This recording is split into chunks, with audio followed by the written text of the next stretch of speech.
Welcome back, everyone. Here's another video in my Laws of Exponents series that I'm starting.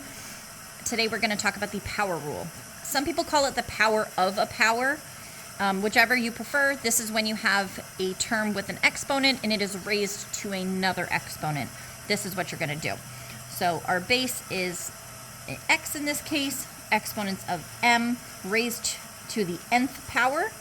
What we have here is x raised now to the mn. You could put a dot in between these, whatever it is, but whatever you are want to call it, we are multiplying your exponents together.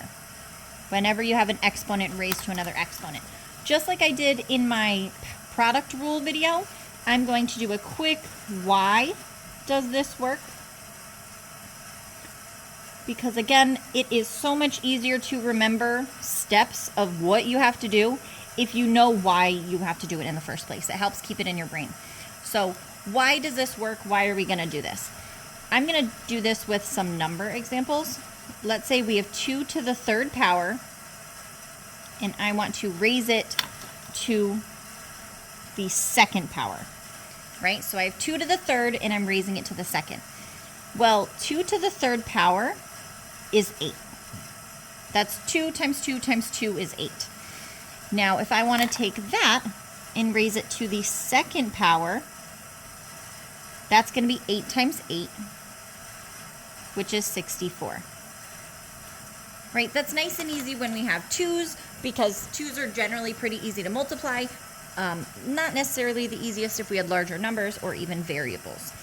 Now, that was pretty straightforward. A lot of people know to do the inside, right? Order of operations, do the inside of the parentheses first. But let's say I wanted to use this. If I had 2 to the third and it was being squared, well, remember, squaring anything means it's times itself. So that is really 2 to the third times 2 to the third, which again would be 8 times 8, which is 64. So again, this is basically the same as this. Now if I were to fully expand it, because I know that I'm multiplying these together, I would get 2 to the 3 times 2 is 6, which would be 1, 2, 3, 4, 5, 6 of them. I'm going to multiply these in chunks just to make it a little bit easier. That's going to be 4 times 4 times 4. That is 16 times 4, which is 64. So all of these get the same number. I know a lot of people are watching this video right now saying, why the heck did you do it again? That was all basically the same thing up here. Again, this is super easy with 2's because we know how to multiply these. Let's say this was 17 as a base. That would be super annoying.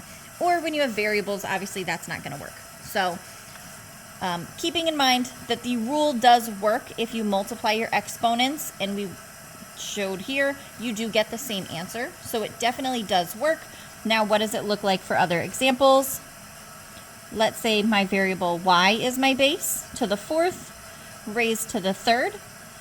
That would be 4 times 3, or y to the 12th. That would be our answer right there. So you absolutely do not have to write it broken out every time. That's just a quick demonstration showing that it does get you the same answer. Now let's say really quick, I have a coefficient in here. I have 2x to the 5th raised to the second power. I have to take this exponent, because now I have a coefficient.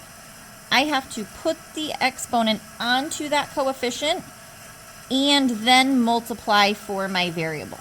So what does this look like? That's going to be 2 to the second power, and then my x to the 5th. Remember, I multiply those coefficients there. So I actually put that exponent onto both of my pieces here.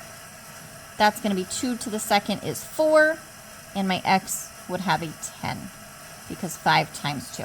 I will do more examples with or more videos with way more complicated examples, but this was a nice little intro, I thought, for some laws of exponents, specifically either power of a power or power rule, however you want to call it. So follow along, I will continue the series, and as always, follow along for more math explanations.